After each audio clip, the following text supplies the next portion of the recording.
देश की विधायी संस्थाओं के अध्यक्षों का सबसे बड़ा समागम 85वें अखिल भारतीय पीठासीन अधिकारी सम्मेलन बिहार की राजधानी पटना में आयोजित हो रहा है। सम्मेलन का उद्घाटन लोकसभा अध्यक्ष ओम बिरला ने किया। बिहार में तीसरी बार आयोजित हो रहे 2 दिवसीय सम्मेलन का विषय संविधान की 75वीं वर्षगांठ, संवैधानिक मूल्यों को मजबूत करने में संसद और राज्य विधायी निकायों का योगदान है। लोकसभा अध्यक्ष ने कहा कि इस सम्मेलन से देश के 140 करोड़ लोगों की उम्मीदें जुड़ी हैं। देश के लोकतांत्रिक संस्थाओं को सशक्त मजबूत करते हुए देश के 140 करोड़ लोगों को उनकी अपेक्षाएं आकांक्षाओं के अनुसार इस लोकतांत्रिक संस्थाओं के माध्यम से उनकी आकांक्षा पूरी हो, अपेक्षा पूरी हो, ये सारी जिम्मेदारी पीठासीन अधिकारी के रूप में हमारी है। और इसीलिए आज हम यहाँ चर्चा करेंगे, विचार विमर्श करेंगे, वो हमें नया ज्ञान देगा, नई प्रेरणा देगी। लोकसभा अध्यक्ष ने कहा कि इस सम्मेलन के ऊपर बहुत बड़ी जिम्मेदारी है, क्योंकि ये धरती शिक्षा ज्ञान की धरती रही है। नालंदा हो, तक्षशिला हो, इस धरती से ज्ञान की नई उत्पत्ति हुई और इसीलिए ज्ञान और ज्ञान अनुभव के माध्यम से हमारे लोकतांत्रिक संस्थाओं का नया संदेश इस धरती से जाने वाला है। पीठासीन अधिकारी के रूप में हमारी बहुत बड़ी जिम्मेदारी है कि हम हमारे सदनों को संविधान की भावनाओं से, उनके मूल्यों के अनुरूप चलाएं। और इसीलिए आजादी के पहले और आजादी के बाद भी इस पीठासीन अधिकारी सम्मेलन में कई निर्णय हुए, कई संकल्प हुए, जिससे लोकतांत्रिक व्यवस्थाएं और लोकतांत्रिक संस्थाएं जनता के नजदीक पहुंची और इन लोकतांत्रिक संस्थाओं से हमने समाज में आर्थिक सामाजिक कल्याण की नई दिशा दी। लोकसभा अध्यक्ष ने कहा कि हमारा संविधान हमारा मार्गदर्शक है। उन्होंने कहा कि पीठासीन अधिकारियों ने संविधान की मूल भावना के जरिए देश के लिए महत्वपूर्ण विधायी कार्य किए हैं। हमने कई अच्छी परंपराएं लागू की, कई हमने अच्छे कानून बनाए और ये अच्छी परंपराएं, कानून बनाकर हमने सदनों को नजदीक जनता के पहुंचाने के साथ लोकतंत्र को सशक्त करने में भी इस सदनों की महत्वपूर्ण भूमिका है। हमारा संविधान हमारा मार्गदर्शन है और इसीलिए पीठासीन अधिकारी के नाते संविधान की भावनाओं के अनुरूप, संविधान की व्यवस्थाओं के अनुरूप जो हमारे संविधान निर्माता ने जो संविधान बनाया था, उन महान विभूतियों को हम स्मरण करते हैं। बाबा साहब अंबेडकर जी ने और संविधान समिति ने लंबे विचार विमर्श से इसी लोकतांत्रिक व्यवस्था से 3 वर्ष तक संविधान पर चर्चा की। अलग अलग दल, अलग अलग विचारधारा के लोग थे, लेकिन उन 3 वर्ष की इस लोकतांत्रिक प्रक्रिया में सहमति, असहमति, चर्चा, संवाद से एक ऐसा संविधान बनाया जो आज हमारे लोकतंत्र को तो मार्गदर्शन कर ही रहा है, लेकिन दुनिया की लोकतांत्रिक संस्थाओं को भी मार्गदर्शन कर रहा है।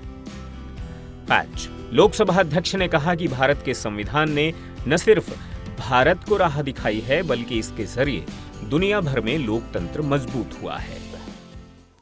बाबा साहब अंबेडकर जी ने और संविधान समिति ने लंबे विचार विमर्श से इसी लोकतांत्रिक व्यवस्था से 3 वर्ष तक संविधान पर चर्चा की।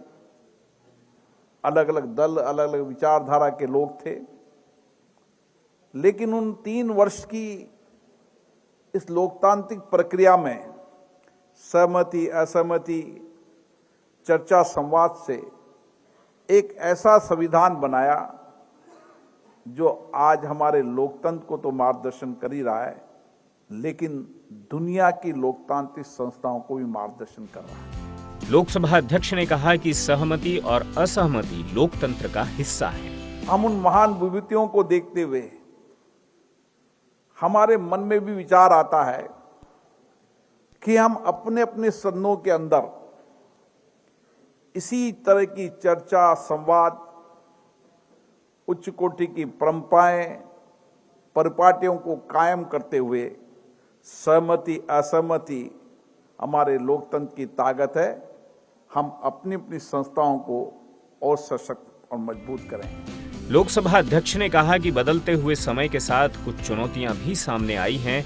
उन्होंने कहा कि सदन की गरिमा को बनाए रखना बेहद समय के अनुसार परिवर्तन हुआ है, टेक्नोलॉजी में परिवर्तन हुआ है, समय के साथ हमारे सामने कुछ चुनौतियां भी आई और इस चुनौतियों पर समय समय पर पीठासीन अधिकारी सम्मेलन में भी चर्चा हुई। 1952 के बाद 1954 के अंदर सबसे पहले पीठासीन अधिकारियों ने जो चिंता व्यक्त की, वो चिंता आज भी हमारी है। वो चिंता है सदन की गरिमा की, सदन की प्रतिष्ठा की। और आज मुझे कहना पड़ रहा है कि चिंता गंभीर होती जा रही है कि हम किस तरीके से हमारे सदनों के अंदर सदनों की गरिमा बनाएं, प्रतिष्ठा बनाएं, अच्छी परंपराएं लागू करें और उसकी गरिमा प्रतिष्ठा बनाते हुए जिस अपेक्षा के साथ जनता जनप्रतिनिधियों की चुनकर भेजती है, जनता की उन अपेक्षाएं, आकांक्षाओं को पूरा करने का एकमात्र सदन होता है तो विधानसभा, लोकसभा होती है। लोकसभा अध्यक्ष ने सदन में नियोजित व्यवधान को लेकर चिंता जाहिर की और कहा कि सभी राजनीतिक दलों को इस पर सोचना चाहिए। दिल्ली के अंदर सभी राजनीतिक दलों ने पीठासीन अधिकारी भी थे, सभी राजनीतिक दल के नेता थे और एक विचार व्यक्त किया था कि सदनों के अंदर लगातार व्यवधान, बेल में आना, नारेबाजी करना, नियोजित तरीके से सदन स्थगित करना, इन सारे विषयों पर बड़ी गंभीर चर्चा हुई थी। आज वो चिंता आज भी है।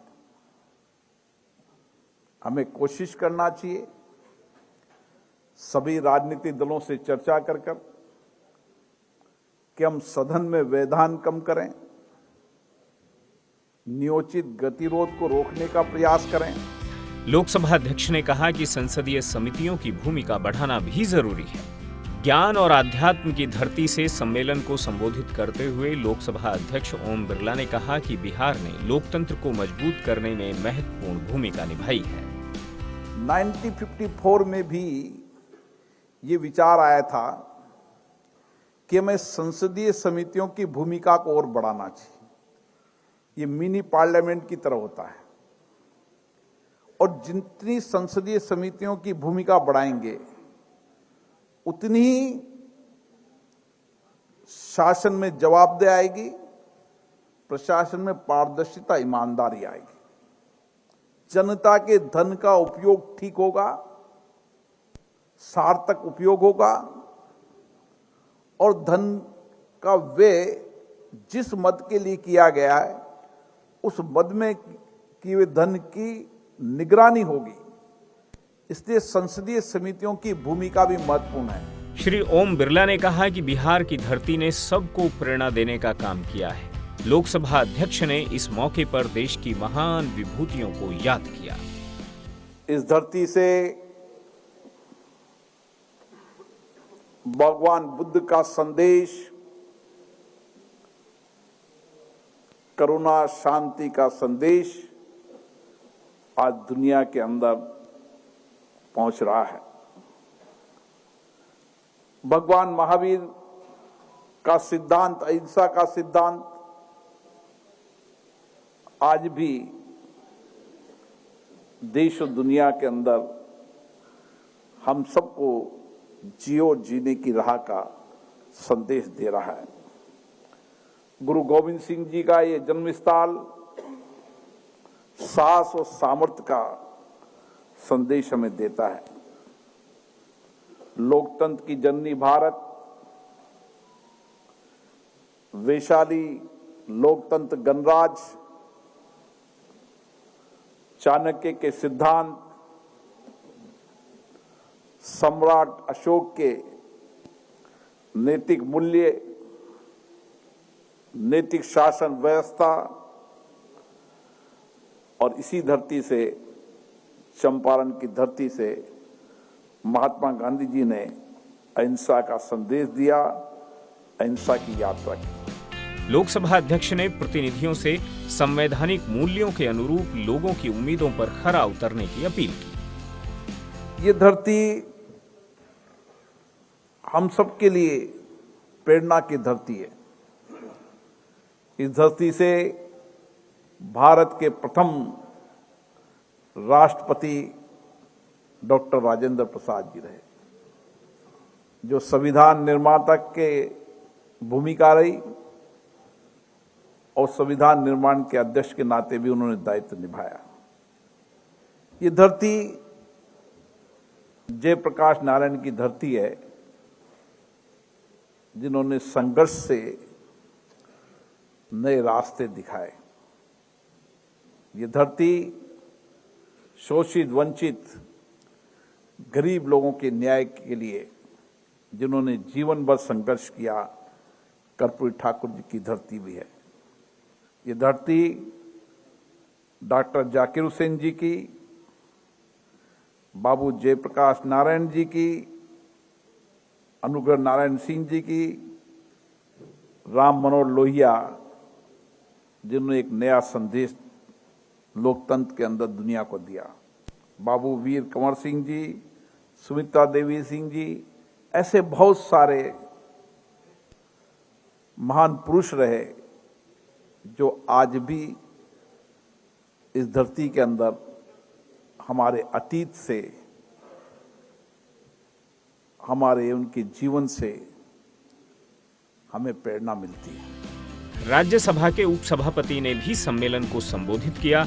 उन्होंने संविधान के महानायकों को इस मौके पर याद किया। यही समृद्ध पुरानी परंपरा देश के स्वतंत्रता संग्राम में देशभक्ति के उत्साह में भी यहाँ प्रभावित हुई।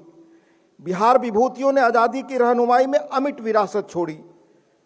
हमें याद करना चाहिए डॉक्टर सच्चिदानंद सिन्हा को, हमें याद करना चाहिए डॉक्टर राजेंद्र प्रसाद को, जयप्रकाश नारायण जी को और बाबू जगजीवन राम जी जैसे कैसी कैसी विभूतियां यहाँ हुई। अनेक लोग संविधान सभा में बिहार से रहे। मैं विस्तार से उन नामों में जाने के बदले में कुछ उल्लेख करूंगा जिनकी बहुत कम चर्चा होती है। हम ज्यादातर डॉक्टर सच्चिदानंद सिन्हा जी और राजेंद्र बाबू का तो उल्लेख करते ही हैं, पर जिन्होंने संविधान सभा में उल्लेखनीय योगदान दिया, वो तजामुल हुसैन, वो बाबू गुप्तनाथ सिंह, सैयद जफर इमाम, जयपाल मुंडा, तब बिहार एक था, राम नारायण सिंह और चंद्रिका राम समेत अनेक लोग हैं जो एक तरह से अनसंग हीरोज हैं संविधान निर्माण के। राज्यसभा के उपसभापति ने कहा कि भारत का संविधान समय के साथ साथ चला है। हाल ही में संसद में संविधान के 75 वर्ष पूरे होने पर चर्चा हुई। एक पहलू जो सभी सदस्यों की तकरीर में स्पष्ट था कि हमारे संविधान की फ्लेक्सिबिलिटी ने संविधान को आज भी हमारे अत्यंत प्रासंगिक बना रखा है। यह अत्यंत सराहनीय है, क्योंकि कई अन्य मुल्क जो लगभग उसी समय या बाद में स्वतंत्र हुए, उन्होंने अपने अपने संविधान को समय के साथ रेलिवेंट बनाए रखने के लिए क्या चुनौतियां फेस की, संघर्ष किया, पर बनाए नहीं रख सके। ये भी हमें स्मरण रखना चाहिए हमारे संविधान की क्या ताकत है। सम्मेलन में वक्ताओं ने संविधान की भावना को बनाए रखने, विधायिका की स्वायत्तता सहित कई बिंदुओं पर अपनी बात रखी। साथ ही ये भी कहा कि लोकतंत्र के तीनों अंग अपनी अपनी भूमिका का सही तरीके से निर्वहन करें और जनता की समस्याओं को दूर करने पर काम करें।